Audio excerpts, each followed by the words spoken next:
a little bit of a misnomer when you look at Fnatic Academy, because they didn't play aggressively. Like, no, they played correctly, and they took a focused aggression when they needed to. So I think saying you can just play Elise because everyone's going to play a Clown Fiesta is a little bit... It's the sense of you are more relaxed. Yeah. So, for example, if you're Broxer and being known as a hyper-aggressive jungler from the amateur scene, I would perhaps, like, when you get into a competitive scenario, he plays more passive because he's afraid, you know, he's nervous. But that's not from what we've seen so far. And it's a large part of because you are playing in your comfort zone, you are at home, or maybe in the gaming house or whatever, you're playing in an environment that you're used to. So perhaps Kirei can bring something like that out because he's in an environment that he is used to, he can play something more comfortable, and I'd like to just see him on something else. Definitely, well, we see respect to Kirei once again in Champion Select here. Graves is the second ban from Fnatic Academy, so they don't want him getting his hands on that gunslinger in the jungle. Varus and Rengar, the other bans.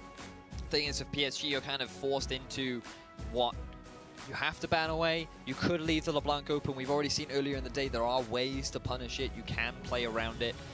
You can potentially abuse early game, but it looks like Fnatic are going to do that for them.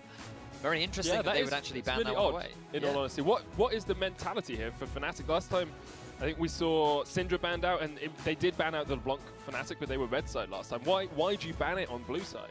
Not a clue. Honestly, like, there's no real reason for it. There's not a real reason for it, simply because you can look to first pick it, and that could be the risk, right? Fnatic are basically saying, we don't think you're actually going to ban the LeBlanc.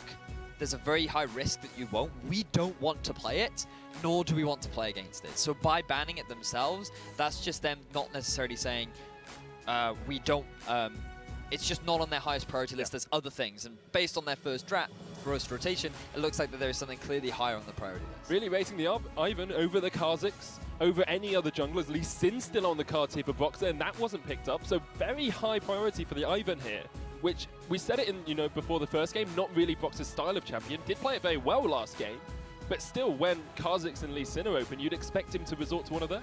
I am surprised that Kha'Zix has made it through draft in the first phase and could very well make it through the draft again. But if you are Fnatic Academy, what we have noticed, or just about Ivern in general, is that he is great in teamfights. He provides an immense amount of utility. He acts as a fantastic support champion. And what Fnatic have demonstrated is that they're good at teamfighting. The way you play around this is the 1-3-1. Playing side lanes. It takes a very experienced team to do that. PSG so far have demonstrated that their early game map movement decisions are actually very promising. And the fact that now we are going to see Kirei on something a little bit more aggressive in the early game could better facilitate a 1-3-1 style of play. Once again, Niski's going to get his rise as well. Broxer locking in the Caitlyn here for Mr. Rise really early on. I mean, we still had Ashe on the cards, and it actually looks like PSG are going to go for the Shen here, which is something you talked a lot about in the first pick and ban. This, to me, is just so much of a stronger composition from PSG because you're already setting up for a 1-3-1. Into the Rise, you can pick a Corki, and who can move into a side lane perfectly fine. It's very safe, it scales well because of the package. He can make map movements early on in the mid game, and in the later stages it's very easy for him to just clear out waves, and you can very easily set that up. You have a lot of poke paired up with Jhin. I think that PSG are building up a much more well-rounded composition right now. For Fnatic, the reason why they went for the very early Caitlyn was because they were very conscientious of the pinch coming out from PSG. They didn't want Caitlyn and Ezreal to possibly be banned away. But now, because they haven't picked up their top laner, it gives PSG the freedom to ban away that pesky Kicker's tank. Twisted Fate, the first ban here from Fnatic Academy, so they are respecting, as you say, that 1-3-1, the ability to roam around the map. Maokai is taken away by PSG, so they're trying to lock down that top lane a little bit more alongside the Jace ban. Just trying to shut Kikis out from having too much impact from that top lane role. Fnatic could go Rumble if they wanted to. I think that, honestly, if you are PSG, you could... I think Corki is the safest for me. Not only is it very blind, well, I say blind pickable, you know it's going into the Rise, it's a fine matchup into the Rise. You could go for Cassio again. There's no issue with her going into a side lane. In terms of a 1v1 against Rise, biggest problem is she's not incredibly mobile. But that doesn't mean that there aren't ways to play a 1-3-1 even with an immobile side lane mage. So I think it would make the most sense. But given this, you don't need to prioritize your mid laner now. Given that the enemy's already locked theirs in, why not just lock in a strong support? making sure that you don't give away the Caitlyn Zyra as well, which has Yes, long poke potential alongside those plants. So now we're going to see Fnatic look towards that support alongside their top lane. I know they're going to be playing into a Shen and a Zyra Jhin alongside the Caitlyn. You looking for a Karma here? I think if you're Fnatic Academy, you could do Lulu Rumble. Yep. I think Rumble works nicely into the Shen, and the Lulu would provide a lot of peel, but they are just going to go for Karma. I mean, it's safe, it works, you have a lot of push, it's, it's fine.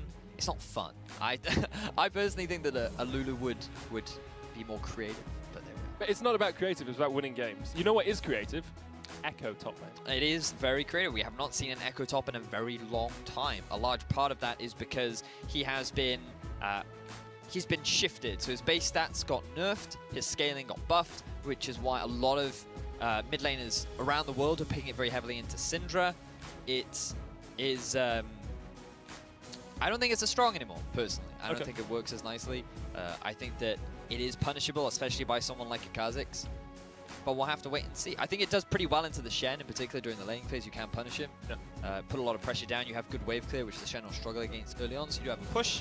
But you don't have quite the same global pressure that Shen does. Speaking of global pressure, Blank has got that Talia under his belt now. Instead of the Corki deciding to go for someone who roams around a little bit quicker with a slightly longer range. That works perfectly fine too. You have good wave clear in the mid. You can match the early push coming out from a Rise.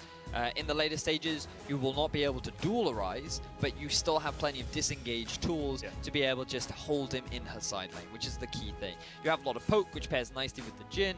You have good wave clear overall as a competition. And the most important thing is you've set up for a 1-3-1, which is perfect when you're going up against such a shield-heavy teamfight composition with Ivern, Karma, Rise, Caitlyn, and then an Echo who can just join fights whenever. What is the purpose of the Echo there, though? Because it feels like if you're going to go for a teamfight composition, playing a top lane tank, I know Maokai was banned, but something like a Nautilus or something along those lines just to be a little bit more impactful. So the reason why you move away from the Nautilus is because of the Courage of the Colossus nerf, which means that he's not quite as valuable as he was. His laning can be a little bit easily abused, and the fact that he pushes so hard early on means that he's very easy to punish then. You pick the Echo because he's good at punishing the Shen.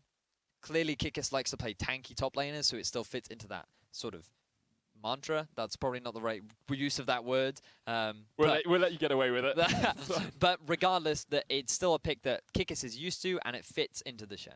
Okay, makes sense. We are into game for the second game of the second series of this first day of the EU Challenger Series. If you think Fnatic are going to win, make sure you tweet at us with hashtag FNAWin. And if you think Paris Saint-Germain are going to take this second game and even out the series at 1-1, make sure you tweet at us again with hashtag PSGWin. Fnatic Academy lolloping, that's my word for the day, by the way, lolloping their way out here. Boxer leading the charge. One doth lollop through the jungles of the Rift. Yor? Yeah, jungles of Yor. Like the old jungles. Ah, as opposed to the new ones. Yeah, which with the plants. Yay! the forests of Yay. Yeah, as opposed Sounds like to something from Monty Python, that is. Ah, what legends. So in terms of the early game, we really need to look at pushing lanes, as we always do. We already talked about mid lane a little bit, where it should be pretty even. Earlier game, Rise is a bit of an advantage because his flux is super obnoxious. But once Blank has a couple of levels in his queue, he has much more potent wave clear. PSG, their bottom lane is going to struggle initially against the Caitlyn, largely because Jhin doesn't have the greatest of pushing power. But Zyra does, you make up for it in that regard. But when you actually just look at the ability to clear waves, Caitlyn presses Q, Karma presses Q, and even if the trading power is stronger for PSG, you just get pushed in, right? So it's going to be pretty difficult for PSG's bottom lane.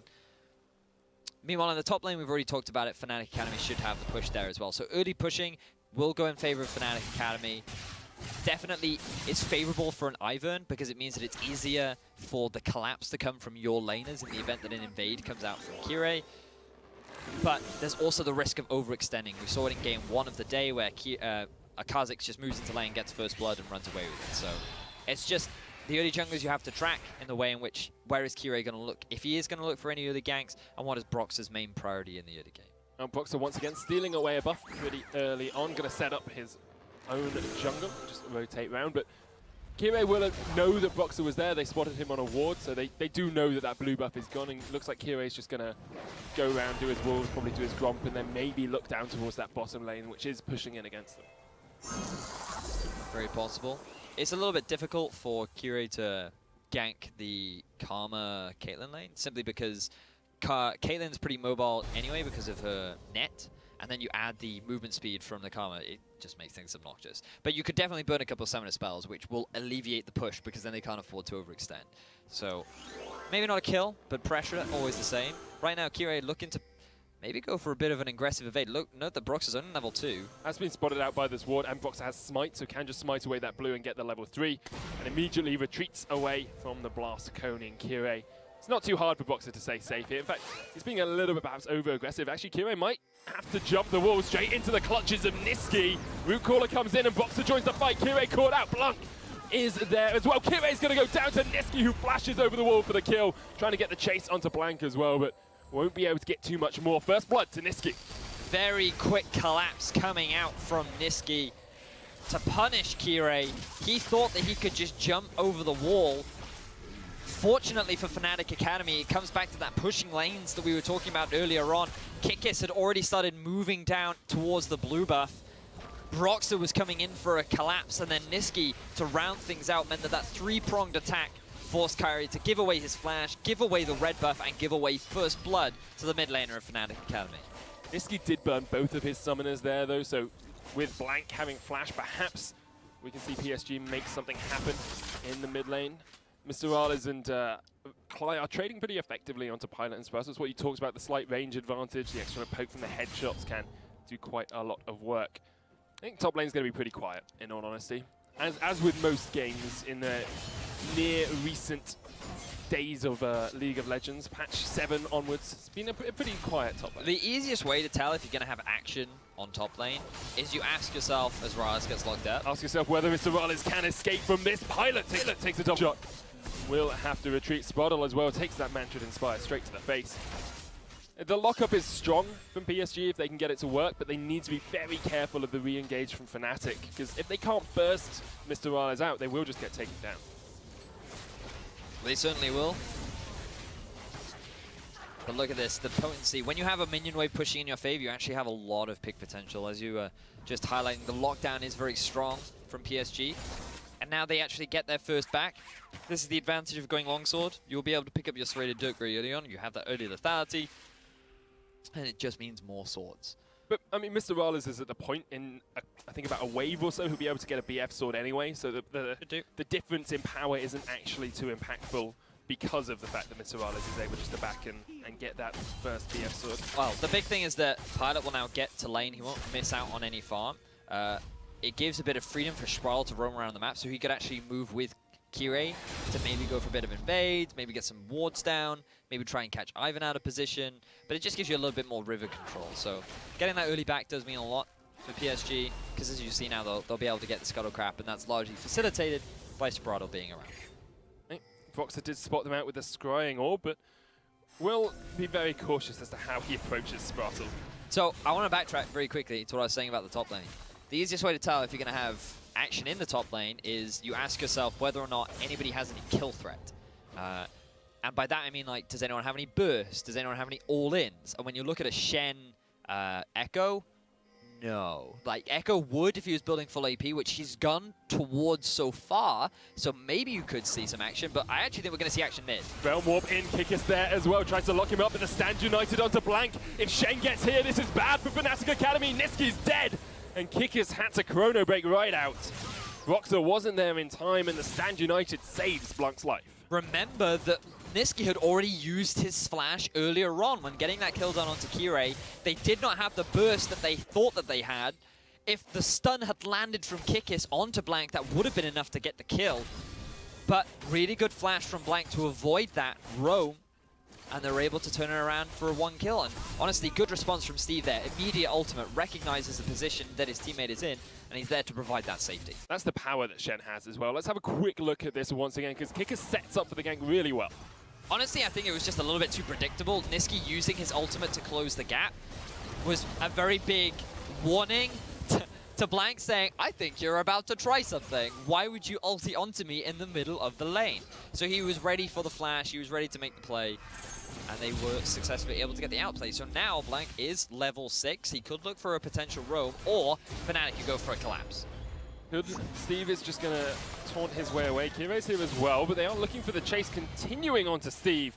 Kirei decides he wants to Krug first. Here's Niski. We'll just force Kirei to use that leap, but Fnatic Academy, they're playing aggressively. Boxer on this Ivan once again pushing forward, trying to get those ganks off. It's not quite working out for them thus far. Not as of yet, but honestly, Niski moving up to the top lane was a really good movement. Because if he wasn't there, PSG would have been able to go for that 2 versus 2. Kirei being level 6, Broxah only being level 5, would have definitely been a very difficult situation, especially with Kickers not having his ultimate available. Blank had Weaver's Wall as well. Niski didn't have the Realm Warp, so the ability for the mid laners to join the fight is a lot easier for the Talia.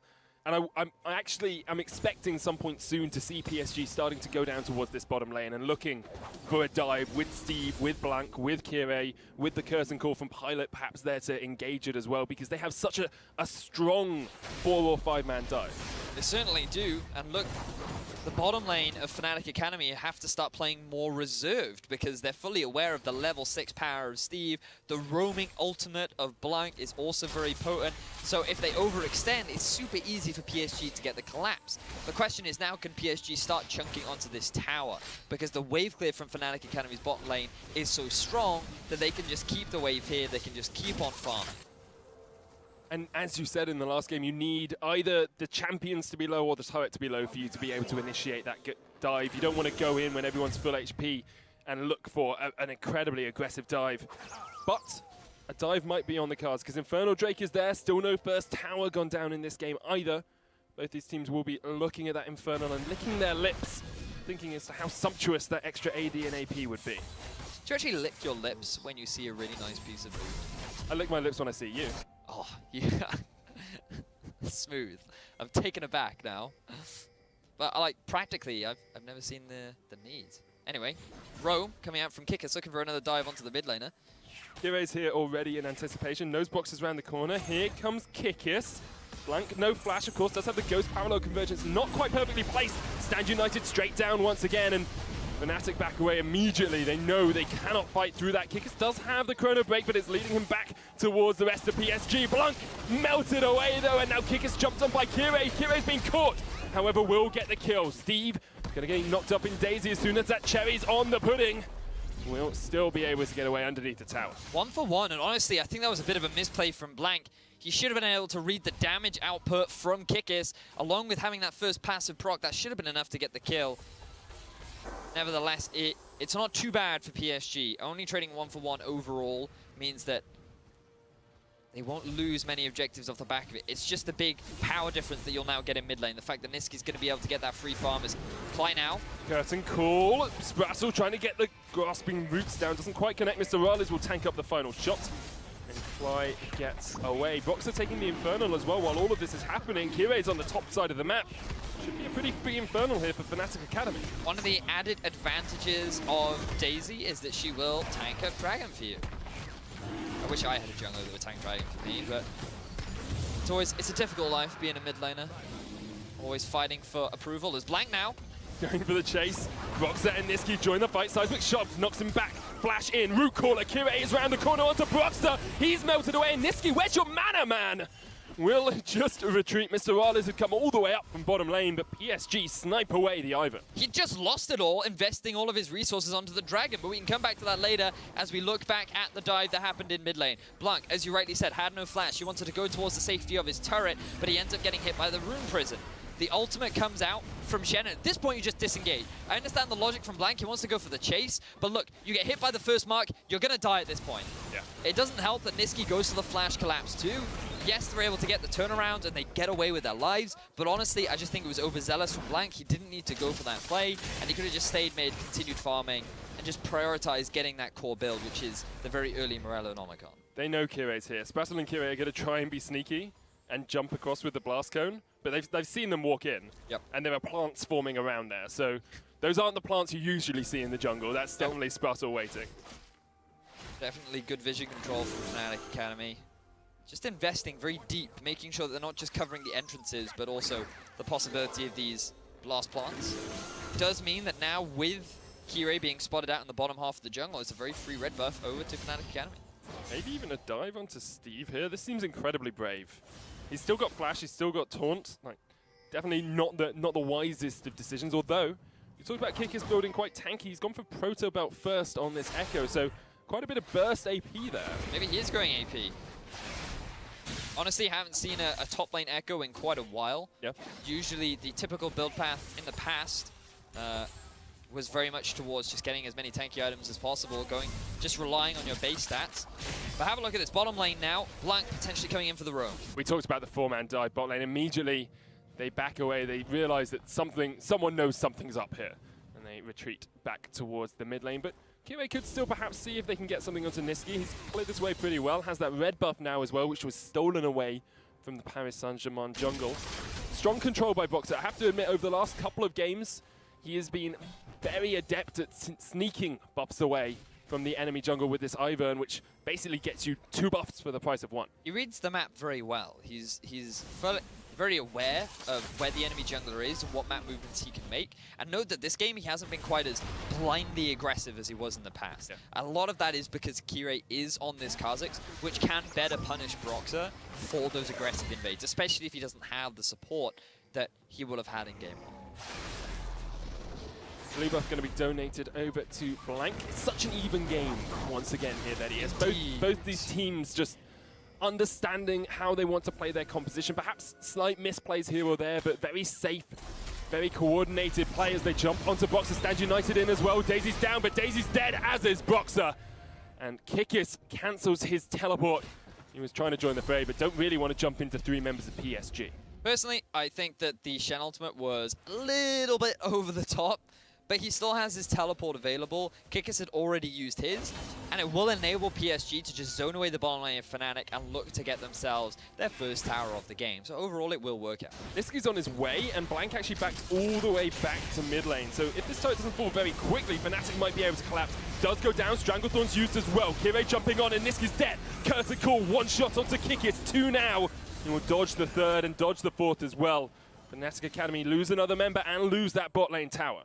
I don't know what Niski tried to do there. He did have his ultimate, but coming in from that flank, if you are going to try and flank someone, there's always the risk of the enemy team just turning on the flank target. That's typically why you have a tank do the flanking, because if you all turn onto the Maokai, then it's just like, okay, fine, you try and kill our Maokai, we're going to kill you from this angle. But if it's a Rise, everyone's just like, we're going to kill you. And that's exactly what happens. So Niski ends up giving away his life along with the tower in the bottom lane. Speaking about that Maokai and the tank, I want to bring up the main difference, it seems, between these two compositions. Blank's jumped on here by Kikis, trying to get the kill. Spattle in the right place at the right time to dissuade Fnatic Academy from getting the engage they wanted. But I want to bring up the key difference between these two Fnatic lineups. Last time, very similar composition, except they had that Maokai in the top lane. This time, where's their tank? Who are you relying on to be the tank? Ivern, yes, is tanky-ish, but his item path doesn't tend him down towards those flat stats that you tend to see. It's also very easy to ignore him as we see another fight in mid. Yeah, Kirei jumps in once again. Teleport being used here. The turret's gone low. Teleport just about gonna get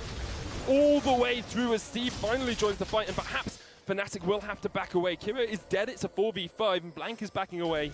But Fnatic decide they don't want to push too far for that tower. So many low members on the side of Fnatic Academy. They were all diving underneath that turret. They all could have been in some very serious trouble. But honestly, really good management of aggro of the tower to stay alive and get away with the kill. They aren't quite able to get the turret, but 1 more hit will be enough to secure that objective. Very close to going down. Just a gentle breeze. A small whisper of air would push that one down. A touch of softness and care will be enough to send it to the bottom. Can you destroy something with care? Of course. You hug it as it falls, but you hug it to death. It sounds very much like an Ivern thing to do. Let's have another look at this fight. So have a look. Kairi comes in from the flank trying to get some damage done onto Kirei, but he doesn't quite see everyone in the brush. No, he should see everyone in the brush because he's right underneath the turret. But notice that Clyde is right underneath the tower, still doesn't go down because it's actually Broxah that has the turret aggro. and you wondered who could be the tank. Well, he has enough shields to act as a temporary tank, and that was enough to set up for that dive. Second Infernal as well here. Kirei's objective control has not been on point. Fnatic Academy take 2 Infernals in a row, and even though they're behind on kills and behind on gold, stats-wise, they're pretty darn even. Certainly are. As Stranglethorns comes out to try and deny Fnatic the tower, it will not be enough. Oh, Kick has flashed in for that. Good flash away by Pilot, used the heal as well. Not being caught out as much this game. Is playing slightly safer on the Jhin. You know, you can stand a little bit further back when the team fights start, but Paris Saint-Germain taking a couple of losses, have taken a bit of a battering in the last couple of minutes. Lose Infernal, lose Tower, lose a fight.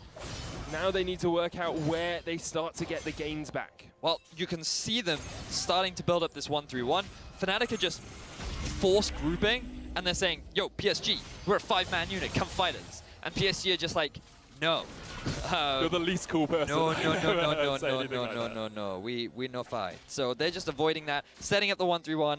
Taliyah moving down to the bottom lane, has drawn Rise there, and the fact that he's actually now there, you could look to try and put some pressure down mid.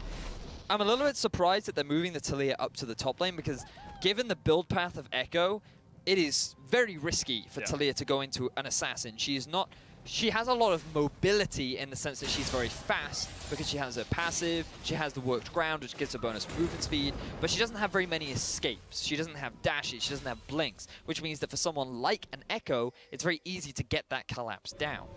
But it looks like that for now, PSG are just sending the majority of the members top. They want to try and get this tier 1. And I think that there's not necessarily anything wrong with this. I just find it a little bit surprising that they would put the risk of Blanc into the Kickers. Oh, Blanc's now left the lane as they see Kikis is no longer there. He's going down towards bottom lane instead. I've yet to see a Weaver's Wall in this game. Like it feels very much like they've got this 1-3-1 and they haven't really used it to perfection. There were a couple of times you could see them setting up for it down towards that bottom lane, but after they got that one really good dive off, haven't really had the need to use it again. Yeah, I completely agree with you. 19 minutes, and I don't think the ultimate has actually been used yet. It's difficult to set up a roam top of Spraddle. Has to flash it. You have to flash the chains, but still going to get chased in. Spraddle's dead. Kirei goes in as well. They'll get a kill. Brock's now the target. Whoa. He's melted, as is Niski. Where are the tanks, Vedius? Where are the tanks? Well, Fnatic are dead. Kickers actually gets out Pilot. Must have TP'd in behind there to just snipe him away off the back line, but PSG still 3 members up to only the 2 of Fnatic Academy. And they're going to push towards this mid lane tower. There is still some wave clear on the side of Fnatic Academy as Kirei goes in. Mr. Ala's taken low, but Kirei went way too deep. Mr. Ala's looking for the chase. Kikis there as well, dissuading PSG from going any further in. And Fnatic Academy were able to stop the push on towards their tower. So PSG not quite able to get themselves any objective, but Kikis, he's going on the hunt, looking for Kirei. And he's not going to find it. That's sort of the, oh, he might be backing here. Bush, Kirei. Nope. Kirei's smart. He wasn't in the shop, or he was, and he's just got quick reactions. One of the two. Gets himself away and will retreat. Let's have another look at this fight, because there was a lot of health bars melting away here. There certainly were. Spraddle is the initial target, but note that Klai actually gets rooted on the backside. Kirei makes the instant decision to go onto the backline. Then, because Fnatic Academy actually gets split up, Blanc is able to throw down his E into Q combo. 2-man taunt enables them to just melt through 2 of the key targets of Fnatic Academy. But Kikis, as you have already mentioned, gets that teleport flank in, gets the target damage down. But now you're starting to see the risk of Kikis into Blanc. He's actually very strong, going for the Lich Bane second. Blanc has to be very careful going into a 1-versus-1 against Kikis. There was a control ward deep in the jungle of PSG that Fnatic had placed and hadn't been spotted out, which allowed Kikis to get that teleport flank in. And you can see why it works. You know, Jhin, incredibly low mobility when he pops that ultimate. In fact, 0 mobility when he pops that ultimate because he's standing in place. And if Kikis can just get there with a phase dive, with a flash, whatever it takes, he will burst through that Jhin with his full AP build. It's the risk that you run. The fortunate thing about the Echo is that while they don't necessarily have a tank, he actually acts as a pretty potent split pusher, so they can match the 1-3-1. It does mean that their team fighting is a little weaker, but you can see that Fnatic Academy are actually putting up quite a fight every time these team fights break out. It definitely helps to have double Infernal. That does indeed help. It gives you a huge damage spike as well, but Yep, still the 1-3-1, not paying dividends for PSG. You called it in picks and bans, that's what they want to do. Haven't quite worked out the most effective way to do it. And Sprattle taking half of his health from an 8 in the hole will not be too pleased with that. The thing is, Talia, right, the reason why she's good at going into a side lane is because of her ultimate. Yes. But she's actually not the greatest duelist. She has a fair amount of damage, very skill shot based, but if you're staying in the same place a lot, a work ground limits your damage pretty heavily. She works very well when kiting, but you're now starting to see that Fnatic Academy, they're just force grouping mid. They don't want to allow PSG to go for this split push. They don't want to allow PSG to stall out this game. So they're just grouping up as a 4-man unit mid. They just clear out the side lanes and then they just group mid and try and force something. So far, it's been doing fairly well because they've already gotten that tier 1 in the mid lane. But it will result in them losing that top tower. I don't think it's that bad because they were likely going to lose it anyway. But now, this is something I actually wanted to backtrack to, right? So, remember during Champions Select, we were talking a lot about you can put Corki in a side lane. Even if they don't have globals to move towards, all you have to do is play towards a strong side of your map. So if you are Kirei, you invest a lot of vision topside, you invest a lot of your jungle attention topside, so that all of the plays happen around the Talia, so it's easier for her to rotate and get picks like this. Not quite going to be able to pick onto Broxer. Deadly Flourish lands. Here's the Weaver's Wall as well, but he's knocked out of it. Broxer stops him in his tracks, still get the kill. And PSG will take down the jungler. And now perhaps they'll continue to push. Look at the damage on the Sprattle. Klai, however, off towards the side, caught out by Kirei. Tries to inspire his way away. Will use the exhaust as well. Here's Kikis. Kirei in a world of hurt. As Kikis jumps in, time winds back out. Chrono break back into Blanket. As you said, not the best duelist, especially when you chuck the damage in the wrong direction. Kikis takes down one. Fnatic still looking for the fight. PSG on the back foot as Steve tries to retreat but can't get away from Mr. Rales and Niski. Klai once again with the flank of his own. Sprattle misses the grasping roots and Fnatic turn the fight on its head. PSG initiate, Fnatic close it out. The initial pick from PSG was very good.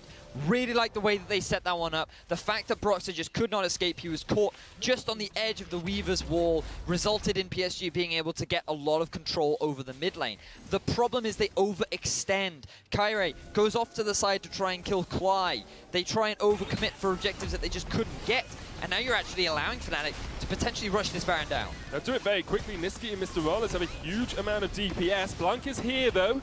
Threaded volley can be used, trying to poke down. Here's the TP in. Baron down to 2,000. Kikis just kills Sprattle and turns his attentions over to Pilot. The steal was attempted with the TP in. Kikis dead. Baron has fallen to Fnatic Academy and now Steve is in a world of hurt.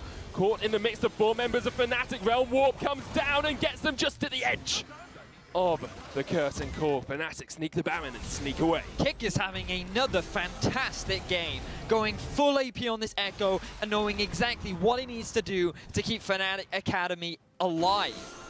Every fight that seems to be going so wrong for PSG, he is just able to turn around, and it is thanks to his aggression. He is not afraid to go in. He is always diving onto those high-value targets, and it is forcing PSG to panic and just retreat. Initially, I was skeptical of this Echo pick, but I think that it's working out very nicely. Definitely is. I mean, 5-2-0. I'd be very happy with that as my scoreline. Now has the Zhonyas to go alongside that Lich Bane in the Proto Belt. Let's have a look around this Baron fight once again. Of course, PSG 2 members down at this point. So far, PSG, they tried to do what they can to interrupt the Baron. They know that Kira is on his way. The TP comes in, but then Kikis just comes in from the flank. 1 versus 3. There is no vision from PSG on Kikis coming in for the dive. But the whole play itself, even though he gives his life away, it results in the Baron. Good use of the Realm Warp to get just out of range. But I really liked the play. I thought it was so good. Not innovative, like it wasn't anything new, but it was the fact that the Kikis just went for it. It was just intelligent. It was decisive decision-making. Decisive decision-making. And that's what you have to do when you're playing a full AP Echo. Once again, a decisive decision to go on to Kirei. Stand United used. Kirei jumps back in. Kikis used the Blast Cone, dodges away from Steve the Weaver's Wall as well. They've used so much and got nothing out of it as Kikis escapes. Still even has Chrono Break. Gets himself away. Now Fnatic Academy with the Baron buff minions will take this bottom lane tower. 5 towers to 2, 3 dragons to... Was it 3? I thought they only took 2. Maybe they just took a dragon as well. 3 dragons to none. And alongside that double Inferno, they also have one more dragon, of which I do not know the type. I'll be honest. TLDR, Fnatic are ahead. Yeah, they're looking very good right now. Miles ahead. Early game looked so much more promising for PSG. The bottom lane was doing well. The mid lane had gotten himself a few kills. A few oversteps from Fnatic Academy resulted in PSG having a solid gold lead. But the problem was that PSG, I feel like they waited a little bit too long. This Kha'Zix really wasn't very involved in the game. Excuse me, the Shen ultimate was only used to save the mid laner rather than to try and force plays bot. And I just feel that PSG are just a little bit too passive overall in their playstyle. I think that they're funnily enough, they remind me a little bit of Jinna, you know, the team that plays way to late game. The team that used to have Blank and Pilot for quite a long time. Yeah, I can understand that. I feel I would agree with you that early game, it just never feels like they're being as aggressive as they can be. Pilot is caught out. Well, Pilot's dead, mate. The ace in the hole comes in, and they just take away one member again. And like, this isn't Pilot first game, bad positioning. This game, that wasn't bad. That's not his fault. That is just Kickers being huge, and the fact that you can chuck an ace in the hole from a mile away. The final Drake was a cloud, just so you know, so let's have that one as well. Now they're going to push towards this mid lane inhibitor. The turret has fallen. They'll look to take the inhibitor down itself, and then perhaps even go down towards bottom lane. They're going to bring the minion wave. Bring the minions with you. Bring Daisy along for the ride. Don't know if she's traveled the void before, but she will help them in their quest to take their second inhibitor. 10-10, 2 inhibitors down as Fnatic Academy starts to close this one out. That largely comes from the vision that had come out from Fnatic. They put deep wards in the top half of Fnatic's jungle. They spotted out where Kyro was. They'd already gotten the pick done onto Pilot. They knew they could rush mid, and really good creative use of the Ryze ultimate to just teleport your minions from mid to bot. Even though you didn't have a minion wave, well, now surprise you do. You don't even need a minion wave as long as you've got a Daisy. As long as she's you've got all you the need. Daisy. She's all you need. Scoreline looks pretty even if you just look at kills, 10-10, but now there's a 5,000 gold lead for Fnatic, and they have the advantage in this game. It's very difficult for PSG to do much, especially since Cly actually getting caught out here by PSG. I say it's difficult for them to do much. And they've got one kill. Kickers looking for Pilot. Stand United used straight away. Kickers still has Chrono Break. Might even jump back. Now he's used the flash. Trying to get himself away. Continues back with the Time Winder. And there's no real chase here from PSG. What are they doing? Like, Blank needs to try and land a Rylai's or something. Time Winder comes out once again. The Weaver's Wall. Kick is cut off slightly. He will get caught in the Deadly Flourish. Uses the Zhonya. Still has Chrono Break if he wants to jump back. Won't use it in time and gets taken down. Fnatic Academy, though, happy enough with the trade. Take top tower. So much time was invested in trying to get the kill down onto Kickers that it allows Fnatic Academy to take that tier 2 in the top lane. But you have to look at what this will now enable for PSG, because they can buy a little bit more time for their inhibitors to respawn. They can get some vision control around the Baron area. Fnatic Academy are very aware that they are at a numbers disadvantage, and this just means that PSG have a few more windows. There are more options for them to find ways back into the game, because Talia's late game damage is very potent. Jin's damage is still very strong, moving away from actually the full lethality build and going for more of the traditional build that we see, going for Infinity Edge so that he does scale a little bit better. Shen is always going to be useful as a side lane split pushing tank. The problem for PSG is this Echo. He is so strong with the Lich Bane. He has so much movement speed. Combine that with a Proto Belt. The squishes, the low mobility squishes on PSG are really going to struggle to survive whenever Kickers joins the fray. And we've been seeing it time after time. Just isolating a single member, taking them out. Fnatic Academy just trying to close this one out now. It's only a minute until that Baron spawns once again, so they could go for that. They only really need to get that top inhibitor as well. Looks like they're just going to send 4 members up there. Kickers will continue in the mid lane to try and get a little bit of pressure onto Paris Saint-Germain, who haven't... it's tough for them because it appears at the moment like they're going to go, unless Fnatic make a huge mistake, PSG are going to go 0-2 in their first series. But they haven't looked weak. Like, they haven't looked like a bad team. They just haven't looked like a very proactive one. They've always seemed to have the right idea in mind, and they've never really acted upon it. As Kire going for the potential collapse onto Kickers. Not quite going to get the engage just yet. Mr. Roller's still just pushing in this wave. They're waiting for supers. Shen is very far pushed up in that bottom lane, but does have the stand United, so can join the fight at any moment if he needs to. Fnatic Academy once again. Now, Realm Warp back to Baron. Easy peasy lemon squeezy. Take this one out. Weaver's Wall will come in as well just to spot them out, but not sure how much PSG can actually do about this. Kire's there looking for the steal. The bushes are down. Hiding the Baron in the dark of the bush. Stand United in. Kire jumps. They've stopped the Baron for now. It's down to 1,000. Here come the curtain call and Boxer smites it. Kire low as well, will die. Niski flashes the wall, turns his attentions over to Blank, who has to flash away. Boxer on Steve. It's a double for Mr. Rales as they take out top and jungle. Niski and Fnatic can keep going for this chase, or they can just go for the win. They've got Baron, Buff, Super Minions, and only 3 members of Paris Saint-Germain to defend. Fnatic with the fantastic Baron setup into a beautiful smite from Bloxer will be enough to break into the nexus of PSG and take this series 2-0. The towers are falling and Fnatic Academy are going to take it 2-0. Kikis trying to get another kill to pad his KDA. Fnatic Academy looked strong in both of their games and PSG will fall to the power that is Fnatic. Well, we wanted an enjoyable series, and we certainly got one. Yeah, we did. It's great very fun. much enjoyed the game. We saw a lot of dominance coming out from Fnatic Academy. I think there were a couple of question marks as to how good would PSG be, how good would the Fnatic Academy roster be, and we're actually starting to see why these comments were made by Reckless on the analyst desk. A lot of the success, though, is off the back of Kikis, I feel. He had an amazing Maokai game. He had a fantastic Echo game, and I'm yet to see more from the rest of the team because Niski was called out of position a fair amount. He went for a couple of risky plays, dives in the bottom lane, rotating into the face check. That's Niski though. Like, if you saw him in CSQ, that's what he does. he's the front line. But this is the point.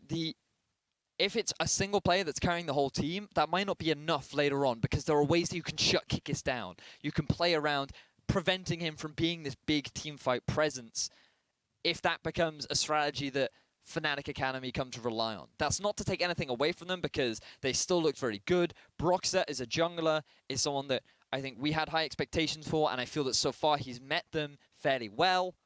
And I think that Fnatic Academy look like a very promising roster. For PSG, though, I think there are still a couple question marks. Like, as a team, they still seem very solid. They seem to be good players, but we need a little bit more. Like, I want a little bit more punch from them, a little bit more kick, like a little bit more. Decisive decisions, yeah. Decisive decisions. It felt a little bit like they were hesitant at times and not willing to make the play they needed to make at times. I think Broxer, I really want to give credit to him, though, because he's known as that aggressive jungler, and he played Ivern in both games. In fact, put the priority on that Ivern pick, and was still able to be aggressive and make the plays when he needed to. Well, that's it for us for this short break. We are still one series away from the end of the day, so make sure we're going to... Oh, that's gone awfully wrong. We're going to prepare for the final match of the day between Misfits Academy and Millennium. Don't go anywhere, guys. There's still one series to go. Hero might have to jump the wall straight into the clutches of Niski. Root Caller comes in and Boxer joins the fight. Kire caught out. Blanc is there as well. Kire is going to go down to Niski, who flashes over the wall for the kill. Fnatic back away immediately. They know they cannot fight through that. Kikis does have the chrono break, but it's leading him back towards the rest of PSG. Blanc melted away though, and now Kikis jumped on by Kire. Kire's been caught, however, will get the kill. Steve Broxer and Niski join the fight. Seismic shot knocks him back. Flash in. Root Caller. Kire is round the corner onto Broxer. He's melted away. And Niski, where's your mana, man? It's difficult to set up a roam top of Spraddle. Has to flash it. You have to flash the chains, but still gonna get chased in. Spraddle's dead. Kire goes in as well. They'll get a kill. Broxer now the target. Whoa. He's melted, as is Niski. Where are the tanks, Vedius? Where are the tanks? Trying to poke down. Here's the TP in. Baron down to 2,000. Kikis just kills Spraddle and turns his attentions over to Pilot. The steal was attempted with the TP in. Kikis dead.